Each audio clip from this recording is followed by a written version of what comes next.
I think Philadelphia's got the best roster in the NFL, and I think one of the ways to beat them is to keep that dominating O-line, Saquon Barkley off the field. You're not going to beat. I mean, you got to move the chains against Philadelphia, because if you give Saquon and A.J. Brown and Hurts, and that O-line can just suffocate you. It's a little bit like playing Detroit. The best way to beat them is don't let that O-line control the clock, the game, and the tempo. How does Green Bay's offense match up against the Eagles' defense?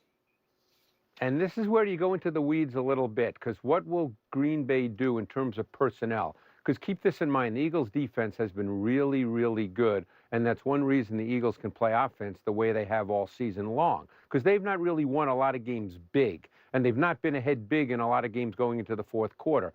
So defensively, what have they become? They've become a nickel defense since week 5, I believe it was, when Cooper DeJean became the slot corner. They play about 85% of their defensive snaps in nickel. That's who they are. So the question is, will Green Bay, now that they have two really good tight ends, Kraft has been really good, and Musgrave is back, and Musgrave was considered a better prospect than Kraft. Will the Packers play a lot out of two tight ends, Colin, and see how the Eagles play? Will the Eagles play with their nickel where they want to play? Or will they go with their base defense and take DeJean off the field, which is not how they really want to play? I think that's something to look at early in this game, because that will dictate, based on what you said, if they can control the ball with their run game, which I think they need to do. Both teams are run-based. Yeah. Yeah. This is the benefit of having Fangio. Like, that is where everything comes down, where the huge benefit of having a true, bona fide, million-year veteran coach, Fangio, being your DC, because you will be able to handle any of the chess moves that Matt LaFleur tries to bring up offensively. When you have a younger defensive coach, you're kind of like, you try to force things, you try to do things, you try to be too adaptable when you need to stick with your original game plan, or maybe you stick with it when you need to move it and adapt in real time. You need to adjust. Like, it's so fascinating to me to see kind of how Fangio takes this on, because the reality is this. If you're looking at this from the Philadelphia Eagles perspective, you should be like, our offense is better than your defense, and our defense is better than your offense. It's really that simple. Our offense is better than your defense, and our defense is better than your offense. So there should really be no part of this game that you do better than us or force us to play in a way that puts us in a corner, that backs us up against the wall. But now that can look like many different things. Is it because the Eagles can adapt and do things differently? Because they can be like, okay, fine, you want to do this? Well, we'll just do that. Or is it, hey, you want to try to do that to try to force us to do this? That's not going to happen. You can do that all you want. Like, we're going to play how we want to play, and you're going to learn why.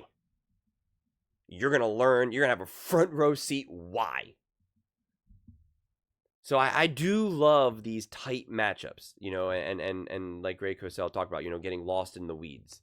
But there's also that panic. This is where people also simplify football probably too much, where they're like, oh, if they just do this, they won't be able to stop them. It's always funny when people say, like, oh, they have a really bad passing defense. So-and-so, they just need to pass and they'll win the game. And it's like, yeah, that's how why didn't I think of that? It's so simple. Oh, they have a really bad O-line, so if they just rush the passer, they're going to be able to, get so many sacks all day. And it's like, yeah, it's that simple. Just rush the passer. And I'm guilty of that too, to a degree, because I do like to try to simplify things as much as possible. But it does, when you're playing with higher level, and again, now I mean like coaches more than anything, it just gets so much more nuanced and deeper that I don't even know if you know what's happening in real time when watching the game.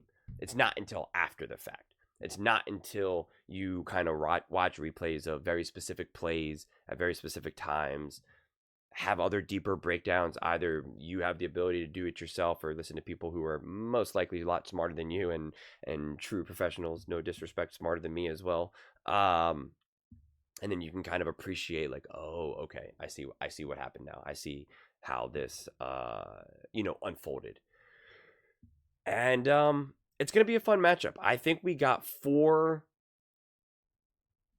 coordinators or head coaches, depending, because Matt LaFleur is essentially the OC for the, he's the one that's the brains behind the offense, and their defensive coordinator, as well as Kellen Moore and Fangio. It's not to say that Sirianni doesn't have an impact on this game. I'm not making that argument at all, but in terms of like the true schemes and X's and O's, it really is Matt LaFleur and 3 coordinators who are going to be really playing chess against each other in real time. And I'm excited to see that. I'm really, really excited to see that. And I just did another video on First Things First talking about, where Nick Wright said that he believed, he was actually shocked. Like that was his exact words. Like he was shocked that the line was this low, that it should be like 6.5, 7, 8.5. That's the way how he sees it, because he thinks that the Packers have like no chance at winning this game. And the truth is like Greg Cosell, I feel as though painted this picture, and I don't think on purpose, but he's kind of painted this kind of situation where it's like if the Eagles can't do what they want defensively, then they're kind of in trouble. Or if they can't run the ball in the way that they want to, that they're kind of in trouble. And I do get it, because when you're playing football, you're constantly trying to figure out what a team technically doesn't do as great. And again, we always confuse that with like a weakness or a liability. And I've talked about this a lot recently, especially with the Philadelphia Eagles, where it's like, let's just use very basic numbers, right? Like, and 100 being the best and 0 being the worst. It's like, if your passing game is rated at 90, which is still obviously unbelievable and great, but your running game is rated at 98, yeah, saying we want to force you to pass doesn't mean that passing is your liability or your kryptonite or now you can't win. It's just saying, we know you do this better, and so we want to minimize that and force you to do technically what you don't do as great. Doesn't mean that you still can't beat us in the passing game, but it gives us the best chance at winning, us being the opposing team. And that those types of comments like always trigger fan bases. When you say, oh, they can't run the ball, they really want to turn Jalen Hurts into a passer. People are like, were you saying that he can't pass? This is ridiculous. Of course he can. And it's just like, that's not what it is. You're just trying to always highlight and isolate the strengths and weaknesses of various teams, and then using that to your own team's advantage. And that's what Bill Belichick did his entire career defensively. His entire career. He was the master at taking away what you did best and making you rely on what you do not, not what you do best. And that will always put the other team in a better position to win.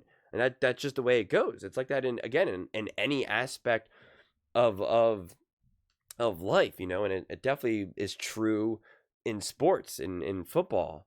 And there's just so many different dimensions of this, because sometimes a team is like, well, we want to take away the run game. And the answer is, well, you can't though, or better luck. Like, we will double down on that. And sometimes that is the answer. Sometimes the answer is to double down and be like, this is what they're trying to do, but we're not going to let them. And there's other times in a game when you're like, this is what they want to do. We're going to let them, because now they're giving us this other path and we're just going to take it. It's like letting the game come to you, giving what the game gives you. Like, all those types of expressions. And that's why, again, it's never just one way. It's never just, the answer is never the same. It's not even the same within the game. Sometimes it's within the drive. Sometimes it's within the half, within the quarter, depending on who the opponent is, depending on the health of your own team. Like there's so many different variables, which is what makes it so exciting, which is also what makes football so unpredictable. It's why sports gambling is a gajillion-dollar industry, because it is wildly unpredictable. Coaches can't even predict it. These guys are doing everything they can to predict what the other team's going to do or how they're going to adjust the decisions that they're making. And yet they fail more often than not. And that's just the way it goes. So that's why the more locked into these games, and that's what I'm noticing about doing these videos for the playoffs. at first I got a lot of angst because we lost so many teams, obviously, right? We only have 14 teams, and we're really only talking about 12 teams right now since the 2 teams have buys. So you're getting a lot of repeat content about the Eagles and the Vikings and, you know, the Bills, the Ravens. And I really, really, really try my best to not repeat myself, but it's impossible because there's so much overlap, especially when you're doing multiple shows, NFL Live, First Things First, The Herd, etc. And so going into this, I knew I was like, I'm going to be talking about the Eagles, the Ravens, the Bills, etc. Like a lot more this week than I have all in previous weeks because there's only so many other teams and games to talk about. And I was like, oh, you know, I don't want to just kind of keep having the same conversation again and again and again. But I'm pretty excited because, you know, this is kind of like what really made me realize this. Like after watching, and this will probably be, I don't know, maybe will be my last Philadelphia Eagles video going into until the playoffs officially start. And I'm kind of like, you know what? I actually kind of like really talking about this singular game and the Philadelphia Eagles in this moment again and again and again because it just really, really zooms into what are you looking for in this game? What are you expecting to see? What are you not expecting to see? You know, what would surprise you? And it does feel like you're just more locked into this. And now it's like I just feel like we're kind of seeing this game and all the various paths so much more clearly. It does feel like you're kind of like looking at the Matrix, right? Like you're looking at all the whatever the code dropping down, and it's pretty cool. It's pretty cool, honestly. It's been an interesting experience for me, at least personally. Don't know if you guys have that same experience. I'm sure it's probably unique depending on if you consume a lot of the other general content or if you're just more like, I just focus on my team. I'm just focusing on the Philadelphia Eagles. Like, you definitely have 2 different types of fans where some people are watching everything, which is me. Then you have the other fans who are like, I'm only watching this video because it's specifically the Philadelphia Eagles. Or you're a Green Bay Packers fan and you just kind of want to see what the other side is like as well. But those are just my thoughts. I'd absolutely love to hear yours. What do you guys all think about the Philadelphia Eagles? What are your expectations in this rematch? I don't really see it as a rematch. I know they met in week 1, but rematch makes it sound bigger than it is, honestly. But what are your expectations for this game? How do you think it will unfold? Let me know in the comments below. I read every single comment. So whether you agree with me or disagree with me, either way, let's get in some discussions. Let's get in some fights. But ultimately, let's just have some fun. And please do consider subscribing. We're building an amazing community here, and I'd absolutely love to see you part of it. I want to build something that we all genuinely feel connected to. Something that we're really excited to be part of. I think we're well on our way to doing it. And please don't forget to give this video a thumbs up as it really does help with the visibility and the algorithm. Thank you so much. See you next time.